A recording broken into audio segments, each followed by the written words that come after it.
VR addicts, welcome to my channel. I am Paolo Trianni, and today we're going to talk about gems this year in 2019 that you may have missed. Okay, so the first one on my list is Boiling Steel. Boiling Steel just got released actually just yesterday, so the fact that you missed it, you've only probably missed it from one day, but you could have got into the alpha build and the beta build by just going on their Discord and asking for a key. So you could have joined the builds and helped build the game as well. A lot of people participated in that and they did a very, very good job, because after playing the game after release, it's still in early access, it is fantastic and it is a gem. If you haven't got this, if you got well, I say a lot of these are gems, but they have to also fit your genre as well. So this is a gem. But if you don't like shooting and you don't like story-based single-player games, then this might not be your cup of tea. If you don't like robots, you're scared of robots, this might not be your cup of tea. But this is definitely a pretty good. You end up jumping into, your body's like wrecked, and you're inside this kind of like almost like med bay type, sort of like a bed that's completely concealed, and you're actually getting kind of repaired whilst you're in there. Because you've got like organ failure and all sorts, and you are now inside a robot. And so whilst you're in your robot, you're uncovering the story, you're upgrading weapons. Well, I say weapons, they're actually kind of tools designed as weapons. So think of a little bit like Dead Space kind of like idea, really realistically here, and how you could have upgraded those weapons, and you can upgrade these weapons as well. But obviously you're a robot, and you can see the whole of your hand and arm, so not complete inverse catametics. I can't say that word, so I like to say whole body. So not whole body, but you can see your hand and your arms, and you've got there's no finger tracking for the index, but there is certain motions you can make with your fingers, which is pretty cool. It's a damn good game. It is beautiful looking. I think it runs pretty well. It runs pretty well. I've got 2080 Ti, so it's hard to really establish how well it will run if you've got the bottom end, which I think is a 970 or something, isn't it? A GTX 970. I don't know what it would be for an AMD. So I don't know how well it would run on that, but there is lots of options. Well, there's graphical options. There's just a graphical option for low all the way up to epic or something like that. And there's a render scale as well, which is 100% up to 200%. And obviously, if you can't run it on low or 100%, then you can also go into Steam and set your super sampling even lower, so you're running it at below 100%. So there's always a way to run the game. So yeah, this is one gem you don't want to miss. The next one on my list is Synth Riders.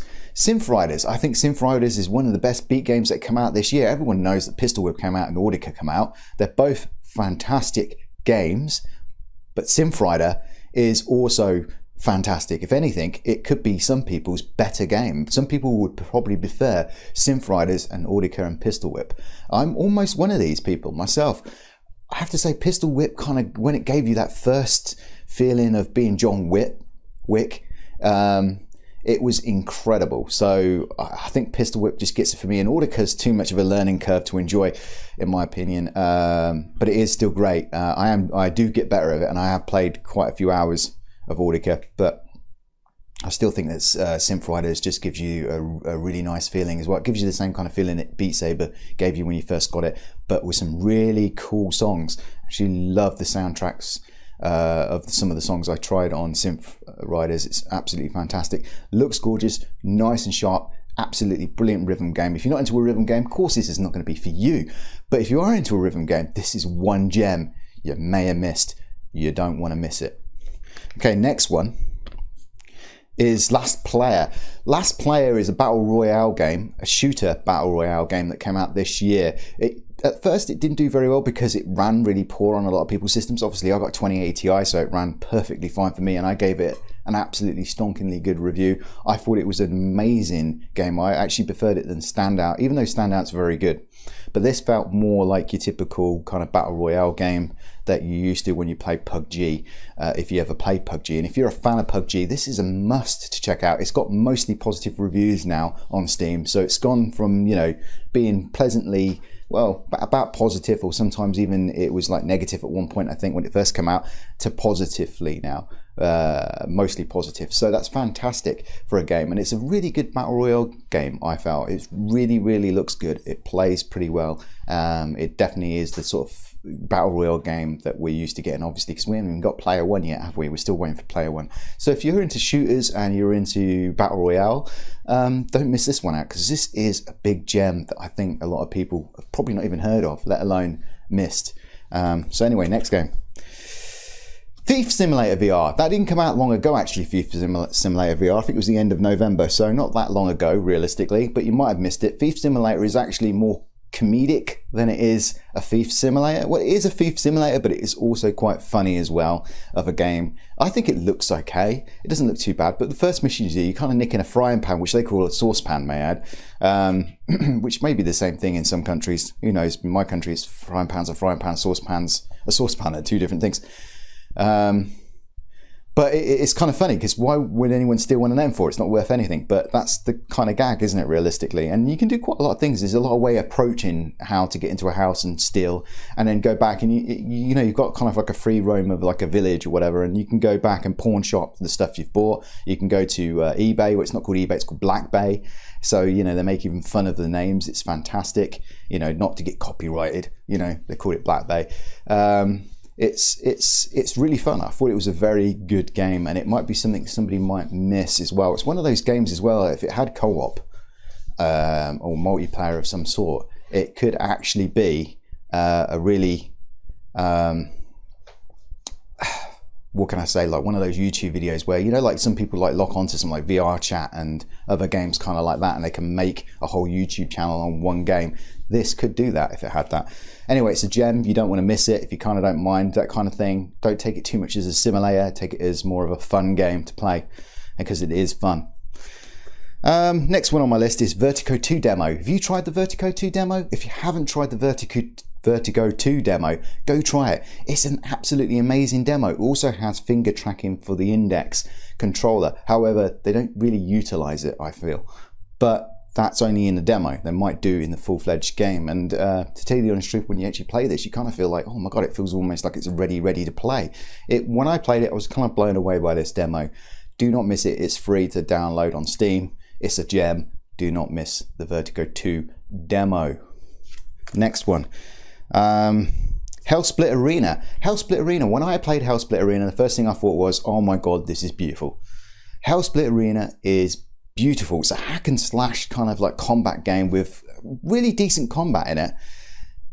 And it looks just, oh, it's just drooly gorgeous to look at. And there's lots of stuff you should be able to do in it. When I was in there, I kind of like just hacked and slash and just played the game through a little bit just to get used to what was going on and check the environments out and, you know, see what it was like as a game, see how buggy it was, etc. and stuff like that. I didn't actually get to delve too much into it before I had to move on to the next review or the next first impressions. But from what I've seen from videos, you can do so much in that game, you know, with the combatants. You can knock them out of the way, you can probably even grab them and throw them, you know. It's a pretty interesting game. It's definitely worth having a look at. It's definitely a gem this year that some people may have passed over due to, you know, big titles like Stormland, Asgard's Wrath, which has got a real combat system, and Until You Fall. Until You Fall is obviously a very good game. I'm sure a lot of people picked up that's a gem as well, but I'm sure you heard of Until You Fall. Next game is Aspire 1 VR Operatives. Now, I'm sure pretty much everyone's heard of this, but I've got a funny feeling some people might skip it because of the bad AI stories that people have heard and stuff like that. But single-handedly, Aspire 1 is easily the best stealth game we have in VR right now. Yes, Panther is going to probably be better, but Panther is not going to be out until next year. I think the alpha build is not going to be available till February. So, you know, then that's quite way off. So, you know, for a time being, this is all we have. And it's pretty damn decent because you can pretty much pick up anything in the game, throw anything you goddamn like. You can pretty much approach a situation, any scenario you want. You can go on guns blazing, and it does become harder. More enemies will come to you if you make a sound and make yourself aware, make the enemy aware that you're there. So, you know, and you can approach people, you can even whisper behind their backs and they will turn around and you can knock them out in the face, and it's fantastic. You can even take their gun off them. So there's lots to really enjoy about Aspire 1, and the story's not too bad. It keeps you going as well, because you're constantly getting told, you know, oh, do this, do this, do this. Oh, there's another Aspire unit. We didn't build this one. What the hell's going on? You know, kind of story. And then you're like, oh, yeah, what is going on? I'm going to jump in this and find out. You know, it's pretty damn good. It's a bit bland a little bit in areas graphically, but it's sharp. And it runs pretty well. There was a few bugs for some people. I didn't really experience any bugs. I'm pretty sure all this has been fixed by now. And I think Aspire 1, is it cross-buy? It is cross-buy as well, which is fantastic. So if you bought it on the Oculus, you'll get it for the Rift and the Quest. So that is fantastic news for people doing that as well. And it's a good game. Don't miss it out. If you buy it, obviously, I don't know if they're still doing the deal where if you buy it, you also get Killzone. You get the Killzone game as well. Not the Killzone. Killzone's a flipping PlayStation game. Killing Floor. You get Killing Floor Incursion as well with it at the time. I don't know if they're still doing that deal, but if they are, I just want to say Killing Floor Incursion's not a bad game at all. It's worth playing. Really fun. Good looking as well. So that's Aspire 1. Do not miss that gem. If you want to play a shooting game that's stealth and you want the best that we have right now, I think that's probably one of the best. Another gem is Raccoon Lagoon. Raccoon Lagoon is an actual cuddly, cutie, I don't like saying words like that, I really don't, game that you can actually get on the Rift S, or you can get it on the Quest. I can't remember if it's cross-buy. I think it might be cross-buy. I'm not entirely sure. But it's fantastic. It's kind of like a game where you have to get this to build this, to do this, to do that. It's a fantastic game in that respect. I think some people said it's like Stardew Valley, whatever it's called. I haven't played Stardew Valley before, but I have played this and I thought it was fantastic. I wanted to play this. This is really weird. There's games like that came out this year that I just wanted to play until I completed them, but I didn't have enough time. I had to go and move on to the next one to make another video on it.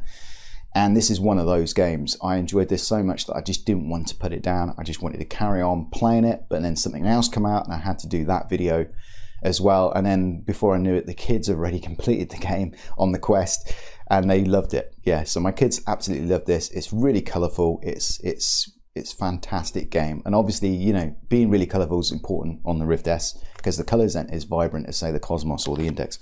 And that is Raccoon Lagoon. And I just think it's amazing. It's amazing. You like helping all these little animals out. And they have these little cute voices, like, you know, like you get on something like a Nintendo game, you know, so it's like, meh, meh, meh, meh, meh, meh, meh. And then you read it and it's like, oh, can you help me build my house or something? It's just lovely. Makes you feel kind of cozy inside. The other game is O-Shape. O-Shape, I hope I pronounced that. This is the one where you kind of, it's a rhythm game that you kind of like go through kind of like different things. You know, you go through different obstacle courses and stuff like that, and then you have to sort of punch them. It's kind of a rhythm game, but it's also kind of teaches you to dance. So you end up kind of going like all over the place, right? I don't want to move too much because I'm a bit weird. I think my mic might scratch against my top. But O-Shape was surprisingly actually pretty decent. The only thing I didn't like the soundtracks as much. They didn't appeal to me, but this is opinionated, obviously, because the soundtracks would really probably, you know, suit you maybe, but for me, they didn't suit me that much. There was a few songs that I did like, and I didn't like playing it on easy, but that was the same with Synth Riders. You need to pop it up to normal or harder difficulty to really enjoy how fast things can go. You know, if you got it on easy, it could be like a little like the beats are kind of so far apart that it's not that enjoyable, where on normal and hard it gets obviously faster and it gets even harder and harder. I've already been told by O-Shape that there's more tracks coming, so that's fantastic. That would be brilliant for O-Shape. And I do think that O-Shape's a gem that could be missed, especially for people that want to, one, dance, two, work out, because it is a workout. It's a really good workout, probably the best workout other than Pistol Whip itself, because Pistol Whip, you know, moving around, ducking and dodging is kind of a workout as well. But this is definitely a workout. And there was recently a sort of program which is free at the moment on Steam that counts your calories in games as well. And this is one of those games that you want to count your calories because you're going to be burning them in this game. It's damn good, actually. So yeah, you do not want to miss this bad boy. This is pretty good. Before you know it, you'll be able to move to the beat. Really cool. You know, you'll actually look good to the ladies or the gentlemen, depending on how you swing. And and you'll look probably good for it because you end up getting fitter because it's going to burn those calories. And that's just fantastic. I think a game that gets you actually moving around a little bit more is fantastic. I can't tell you the amount of flat games I sit in front of my PC playing, and I'm just like stuffing stuff in my face and just not losing those calories. And the last game on my list is Final Assault. Now, I don't think anyone's going to really miss this gem. And this is the reason why it's last on my list, because if you've missed Final Assault, then you can't be really into RTS games, because Final Assault is one of the best RT games. It's definitely the best RTS game of this year, in my opinion. Brass Tactics is, it didn't come out this year, but it is definitely probably the best. But then that could be argumental, it depends really. They're very close in how great they are, if I'm going to be honest with you. And Final Assault devs have been nothing but absolutely amazing building on this game. They've also had tournaments going, and they also, for people that actually had the beta and the alpha version of this game, actually got the game for free at the end of it, which was really nice of the devs. They didn't have to do that at all, and they did. So that just shows you how much dedicated the devs are to this game, in my opinion. And I think this game's done nothing but been absolutely amazing. There was times that I actually found a way to actually beat it on the hardest difficulty level, and they crushed that down straight away when they realized that there was a sort of way to bypass that. So now the hardest difficulty is super hard now. You're going to really struggle with it, absolutely struggle with it. Unless you're been playing this from day one and then you're pro. But then this is a gem of an RTS game. And the weirdest thing about this RTS game is it also reminds me a little bit of a MOBA as well. And we don't have MOBAs as far as I know in VR, which is a bit weird because League of Legends and Dota are raking loads of money. And there's been loads of MOBAs tried to copy them and failed. Was it Sprite? There was one beginning with S, wasn't there, or something like that, where you were first person. They could do something like that in VR. But this is kind of got a MOBA feeling because you've got towers and you've got lanes, and you've got, sometimes it depends, but most times you've got a constant troops coming out of your base down those lanes, and they're taking out those towers, but they can't do it on their own. You need to either spawn in more vehicles. Yes, you got tanks, planes, everything. It's kind of like a World War II sort of scenario. So, you just do all that. It's fantastic. And then you take down the towers and you keep moving until you eventually take down their base, which is like a MOBA than an RTS. But then it does have the RTS because obviously you can spawn in tanks and artillery and planes like an RTS game, like a Command and Conquer almost like game. The only thing we kind of wished it had was that you could build bases like Command and Conquer, like it was a full-fledged Command and Conquer game clone, really. That would have been fantastic. We also need a Civ game. Civilization game would have been fantastic in VR as well. We don't have one of them yet. So they're really, but Final Assault and other games like Brass Tactics and Tabletop Gods do go to show how well RTSs can work in VR. And I think that Final Fantasy is a showcase, and it's definitely a gem this year that you should miss. And it's actually probably going to get my top 10 best games this year as well. So don't miss this one. If you're into an RTS, or if you just want to play something that just, that reminds you a bit of Command and Conquer or a MOBA a little bit, then don't miss this one because it's fantastic. And that is my list of gems of 2019 that you may have missed. But there is one more that I just want to add. And I think it's quite an important one because I don't understand why a lot of people are just not talking about it. And that's Trover Saves the Universe. Now, Trover Saves the Universe had, some controls for problems for some people. I didn't find it a problem. And there's not much physics in the game. And it's kind of almost feels like third person because you're actually a Chair-opian or whatever it's called, sitting in a chair whilst you control Trover with kinetic eyeball kind of creatures or something that he shoves in his eyeballs. And yeah, that kind of, it takes you out of the immersion. It doesn't feel like a sort of like a very immersive VR game. In fact, immersion is probably one of the reasons why this game is not so much loved. But it's hilariously funny. If you like Rick and Morty, the comedy of Rick and Morty, because it's done by Roland, and he's fantastic. Obviously, he did Rick and Morty, and he did this, and the comedy is just non-stop, and it is hilarious if you like that kind of comedy. So if you like that comedy, don't miss Trover Saves the Universe, because it looks good, it's nice and bright, it's very colourful, and it plays very well, and it's quite long, about 4 hours I think. And it's got a really good ending as well. It's got a really good ending that you don't want to miss as well. So Trover Saves the Universe is definitely the biggest gem of this year in my opinion. It was kind of one of my favorite games of the year for a long while, just because if anything makes you smile, I think it's fantastic, and it had really good comedy in it. So yeah, Trover Saves the Universe is one of my highest gems of this year. Don't miss it if you think you want something funny, if you like Rick and Morty kind of comedy. Don't miss it. That's basically it. And that is literally now the end of my gems of 2019 that you do not want to miss. So I hope you enjoyed this, and if you enjoyed this, please give me a like and also subscribe, because it goes straight to the heart. Hit the bell button if you want to watch more VR content like this, and leave a comment. What's your gem of the year that we all might have missed down below? I'd like to hear. Also, you need to do all 4 of those things if you want to get into the weekly competition, which ends on Sunday, and I reveal who it is on Monday. So please do that if you want to win a free VR random game key. Yeah, and that's it. I love you long time, and ciao.